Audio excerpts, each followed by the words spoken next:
Doctor वेद प्रताप वैदिक जी, राहुल देव जी, उधर N K Singh ji बैठे हैं, जयशंकर जी, राजेश रपरिया जी, अनिल चमड़िया जी और के जी सुरेश जी।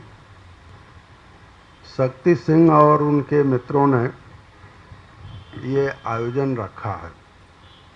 मैं सबसे पहले उन मित्रों को इस बात के लिए बधाई देता हूं कि आपने एक पहल की और मीडिया की आज़ादी और साख का संकट जो विषय है, दरअसल मेरी समझ में ये पत्रकारों की आज़ादी और पत्रकारों के साख पर संकट का विषय है और इसके दो पहलू मैं समझता हूँ। पहले का जो संबंध है वो मीडिया घरानों से है और दूसरे का संबंध पत्रकारों से जुड़ा हुआ है। अक्सर इस विषय को मीडिया घरानों के नज़रिए से देखा जाता है। यह आयोजन पत्रकारों की गहरी चिंता, जिज्ञासा और आकांक्षा को आवाज़ देने के लिए है। इस मायने में ये आयोजन एक सकारात्मक कदम है और सोच विचार या आत्ममंथन का प्रयास है।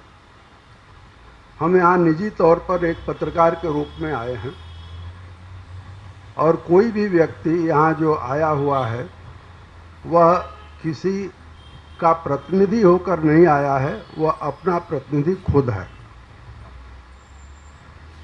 मैं तो यही समझता हूँ और अपने बारे में भी ये कहना मैं जरूरी समझता हूँ।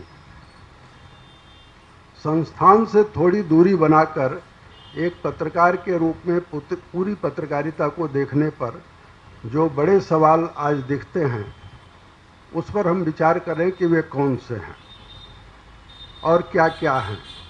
पत्रकारिता मेरी समझ में और कुछ नहीं है, सिर्फ लिखने और पढ़ने की और बोलने की आज़ादी है।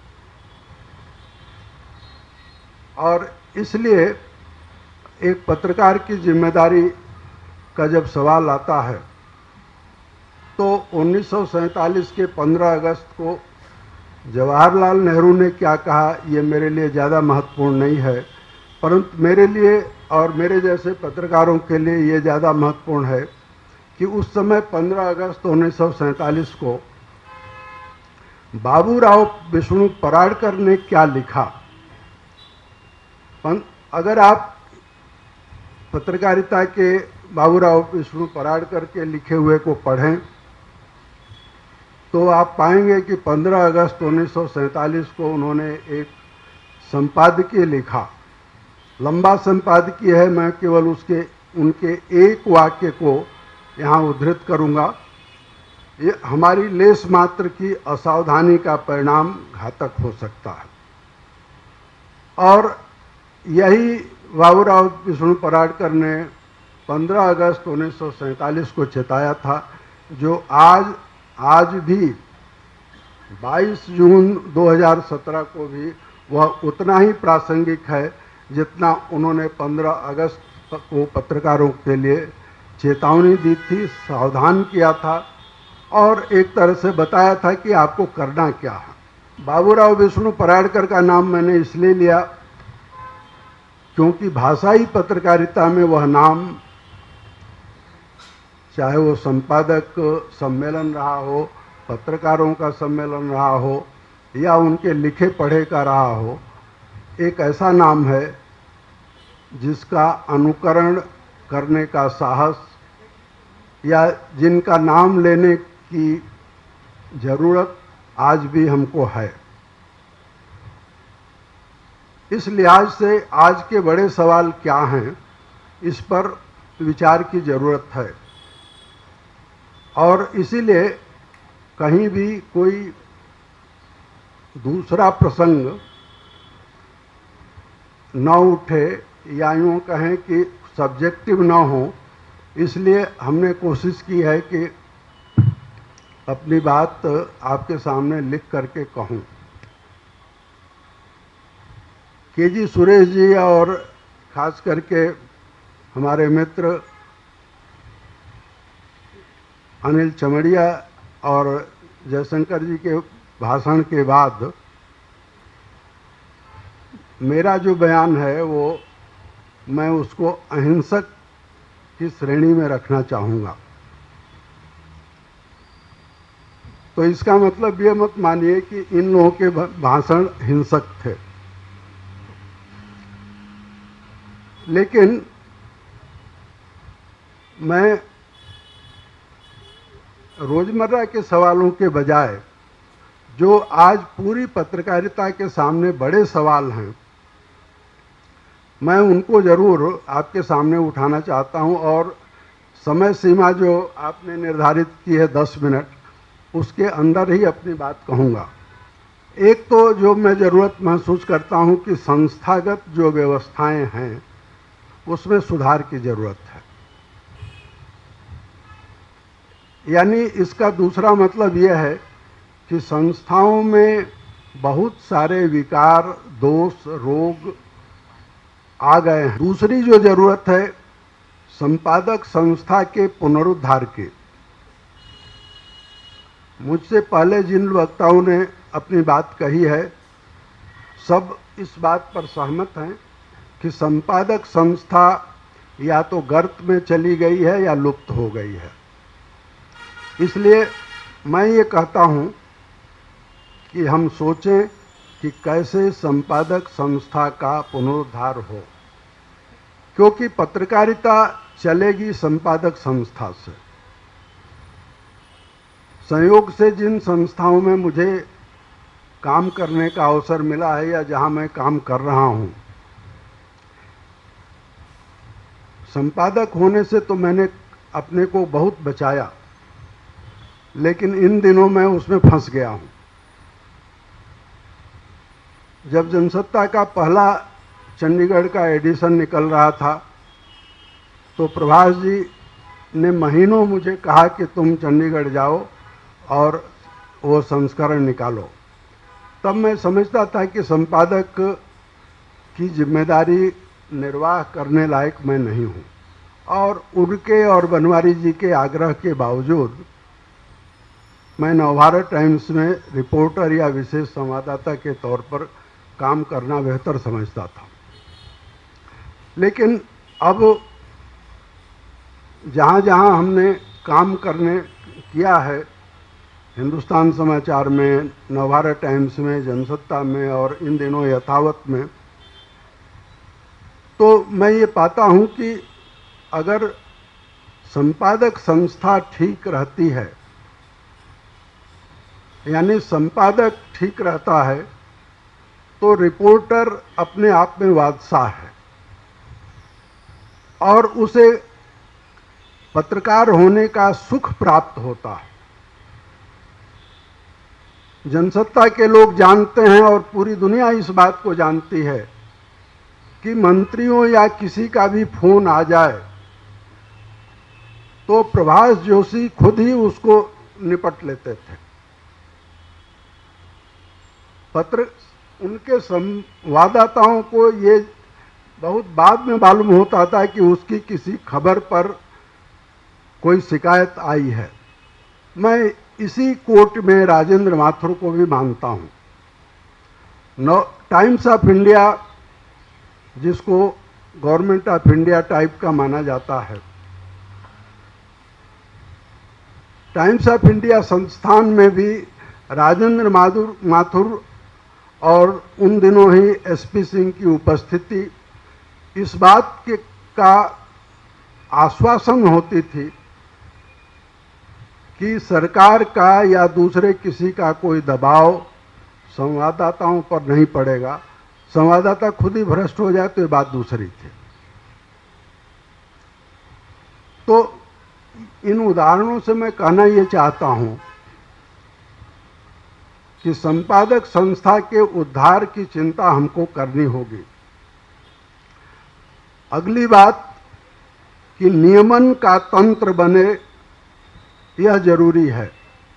मैं जानता हूं कि मेरे इस वाक्य पर श्री एन.के. सिंह जी को आपत्ति होगी, इसलिए उनकी आपत्ति को मैं धराशायी करते हुए कह रहा हूं कि आप भी नियमन के पक्ष में हो जाइए, हम नियंत्रण के भी खिलाफ खड़े हो जाते हैं।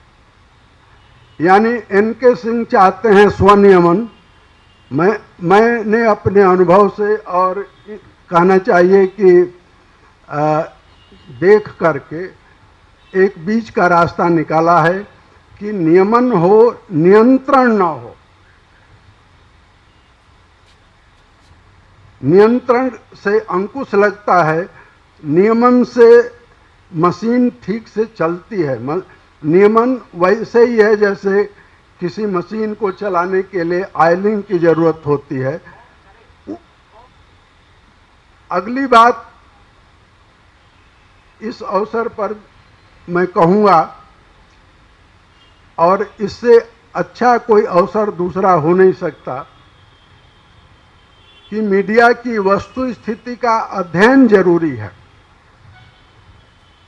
आज जब हम मीडिया कहते हैं तो उसका संसार बहुत बड़ा है और उस बड़े हुए संसार का हम स्वागत करते हैं, लेकिन क्या ये सवाल आज उठाया नहीं जाना चाहिए कि 1982 के बाद, यानी दूसरे प्रेस आयोग के बाद, मीडिया की वस्तु स्थिति के बारे में एक तटस्थ अध्ययन आज तक नहीं हुआ है। मैं आपको केवल याद दिलाना चाहता हूं कि IFWJ के कलकत्ता अधिवेशन में एक प्रस्ताव पारित हुआ।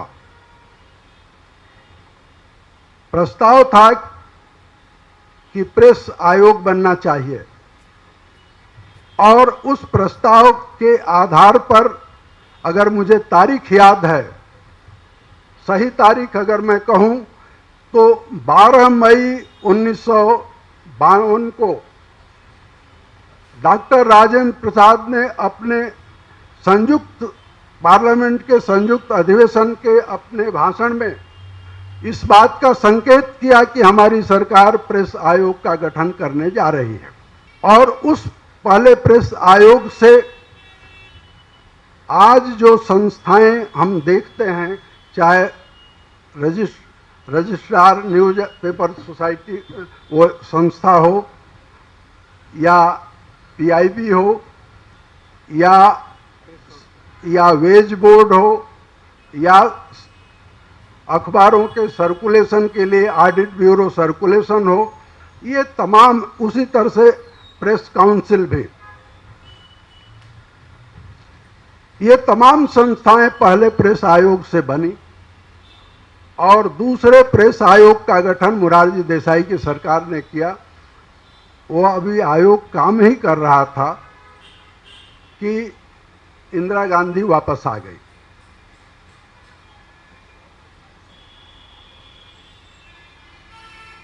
और इंदिरा गांधी की वापसी के बाद उन्होंने उस आयोग का पुनर्गठन किया, उसको भंग नहीं किया। अध्यक्ष बदल दिए, मेंबर बदल दिए, लेकिन वह आयोग चलता रहा। और इसीलिए मैंने कहा कि 1982 में उस दूसरे प्रेस आयोग की रिपोर्ट आई, उसके बाद आज तक कोई अध्ययन नहीं हुआ है। ये सवाल मैं आपको सोचने के लिए छोड़ता हूं कि क्या मीडिया की वस्तु स्थिति का कोई अध्ययन होना चाहिए या नहीं होना चाहिए। अगली बात कि मीडिया उद्योग बन गया है और उसे व्यवसायिक नियमों से कैसा चलाया जाए, इस पर सोच विचार की जरूरत है। मीडिया में क्रॉस होल्डिंग पर नीति निर्धारण की जरूरत है। और मैं आपको याद दिलाऊं, शायद मुझे लगता है कि जरूरत नहीं है याद दिलाने की, लेकिन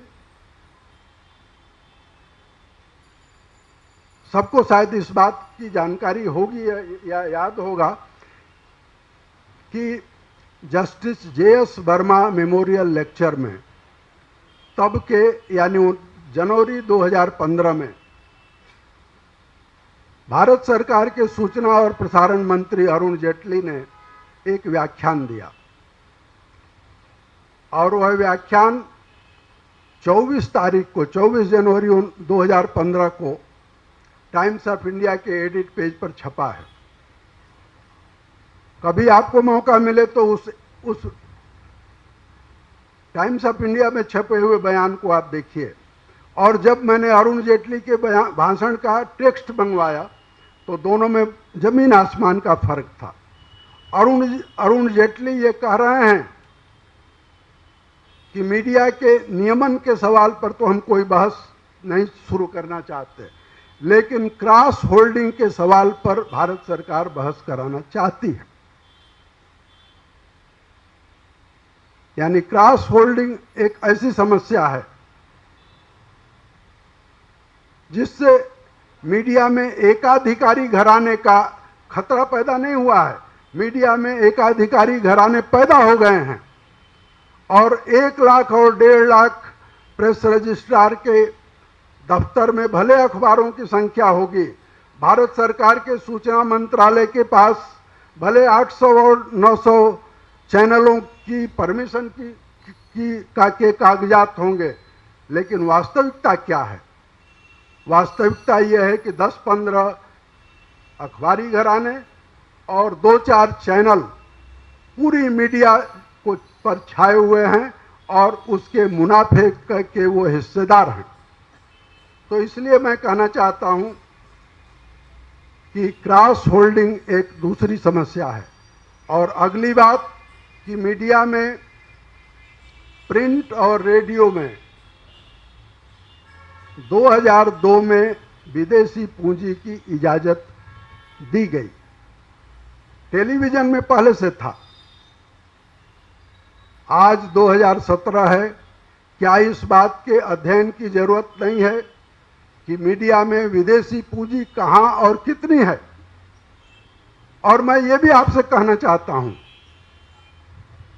दुनिया का कोई दूसरा देश नहीं है जहां मीडिया में विदेशी पूंजी की इजाजत हो। और अगर मीडिया में विदेशी पूंजी की इजाजत है तो विदेशी हित हमारे राष्ट्रीय हितों पर भारी पड़ेंगे या नहीं पड़ेंगे? अब मैं 2-1 बातें और कह करके अपनी बात पूरी करना चाहता हूं कि 2008 से भारत सरकार के सूचना और प्रसारण मंत्रालय ने मंत्री के स्तर पर, सचिव के स्तर पर या किस स्तर पर ये निर्णय हुआ ये मुझे नहीं मालूम है, न मैंने इसको जानने की कोशिश की।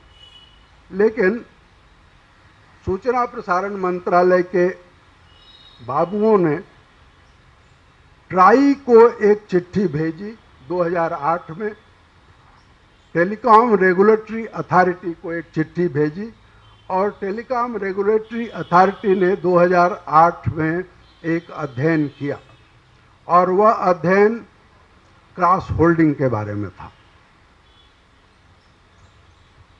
दूसरी चिट्ठी, अब उसी चिट्ठी के आधार पर 2008 में यह निर्णय किया जाना चाहिए था कि मीडिया में क्रॉस होल्डिंग के बारे में भारत सरकार की नीति क्या है, लेकिन उसे टाला गया। और जब मैंने जानने की कोशिश की तो मुझे एक बड़े अफसर ने, मेरे मित्र हैं, उन्होंने कहा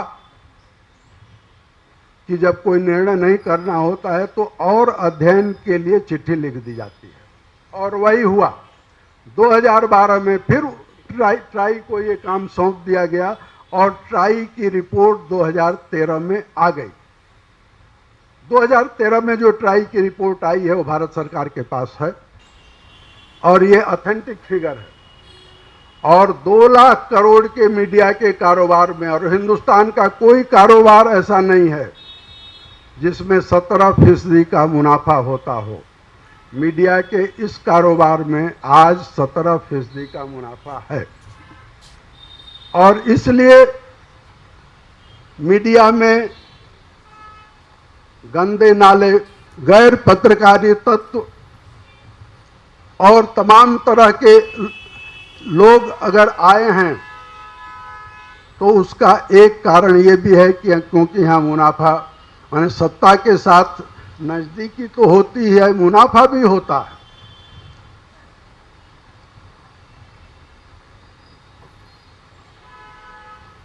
इस समय की सरकार के एक मंत्री 2012 तक एक सूचना और प्रसारण मंत्रालय की जो स्टैंडिंग कमेटी है पार्लियामेंट की, उसके अध्यक्ष थे और उन्होंने एक अच्छी रिपोर्ट पार्लियामेंट में पेश की। जब रिपोर्ट आई थी तब भी मैंने ये बात लिखकर बोल करके कहने की कोशिश की थी और आज फिर हम आपसे उसके बारे में निवेदन कर रहा हूं। उस संसदीय समिति ने दुनिया के तमाम उदाहरण देकर ये बताया कि अमेरिका में हचिंस आयोग है, यूनेस्को ने एक आयोग बनाया था और आज उन आयोगों की रिपोर्ट के आधार पर अमेरिका में फेडरल कम्युनिकेशन कमीशन काम कर रहा है, ब्रिटेन में ब्रॉडकास्ट कंप्लेंट कमीशन काम कर रहा है।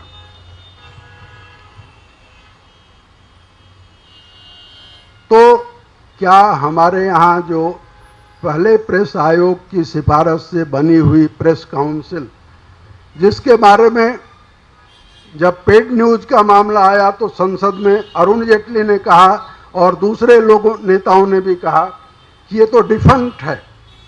एक अरुण जी ने उन दिनों एक शब्द चलाया, टूथलेस टाइगर। प्रेस काउंसिल को उन्होंने कहा कि टूथलेस टाइगर है। क्या टूथलेस टाइगर से नियमन होगा? ये सवाल या ये अपनी बात कहते हुए मैं आपसे निवेदन करना चाहता हूं कि मेरी समझ से आज मीडिया में 8 रोग हैं। सबसे ऊपर है पेड न्यूज का रोग, और पेड न्यूज को मैं पत्रकारों के भ्रष्ट होने की कहानी नहीं मानता। पेड न्यूज को मैं संस्थानों के भ्रष्ट होने का उदाहरण मानता हूं। दूसरा, कारपोरेट और पॉलिटिकल लॉबिंग, ये दूसरा बड़ा रोग है। और तीसरा, खबरों में राजनीतिक भेदभाव किया जा रहा है।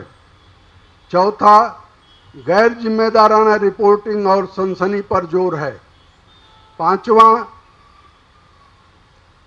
गैर बराबरी के सवालों को छिपाया जा रहा है। छठवां, विदेशी पूंजी के ने हमारी मीडिया को एक तरह से ग्रस लिया है। सातवां, एकाधिकार, और आठवां, खबरों को दबाना। इसलिए मीडिया के इस पूरे दृश्य को अगर देखें तो ये 8 बातें निकल करके आती हैं। इनके आधार पर इस मंच से मैं आपसे, मंच से भी ये कहना चाहूँगा कि अगर आप ठीक समझते हैं तो यहाँ से ये एक आवाज़ उठनी चाहिए कि भारत सरकार मीडिया की वस्तुस्थिति के अध्ययन के लिए जांच आयोग कानून के तहत आयोग का गठन करे। जांच आयोग कानून की बात मैं इसलिए कह रहा हूं क्योंकि जांच आयोग कानून में ही 8B की नोटिस देकर किसी भी मीडिया मालिक को बुलाया जा सकता है और उनसे उनकी पूरी बात पूछी जा सकती है। अगर जांच आयोग कानून के अलावा कोई आयोग बनता है तो वह आयोग अप्रभावी होगा, उसका कोई मतलब नहीं होगा। इसलिए मैं अपनी बात पूरी करते हुए इसे दोहराता हूं कि यह आयोजन शक्ति सिंह और हमारे मित्रों ने जिन्होंने किया है, मैं उनको साधुवाद देता हूं। और इस अवसर पर हमें ये आवाज़ उठानी चाहिए कि भारत सरकार जांच आयोग कानून के तहत एक मीडिया आयोग बनाए। आप उसे तीसरा मीडिया आयोग कहें या क्या कहें, ये अलग विषय है। और वो मीडिया आयोग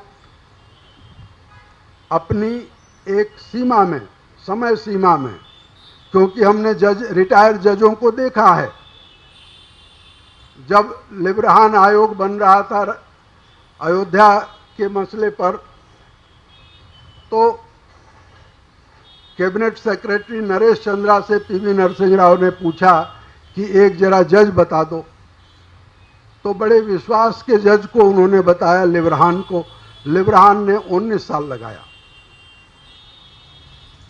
राजीव गांधी की हत्या के षड्यंत्र की जांच जब हुई तो अर्जुन सिंह की सलाह पर एक मुनीलाल जैन साहब आ गए और उन्होंने कितने साल लगाए और क्या किया हम सब जानते हैं। इसलिए हम यह भी अपील करें भारत सरकार से कि जांच आयोग 1 साल में अपनी रिपोर्ट प्रस्तुत करे। आपने सुना, मुझे अवसर दिया, मैं आपका आभारी हूँ।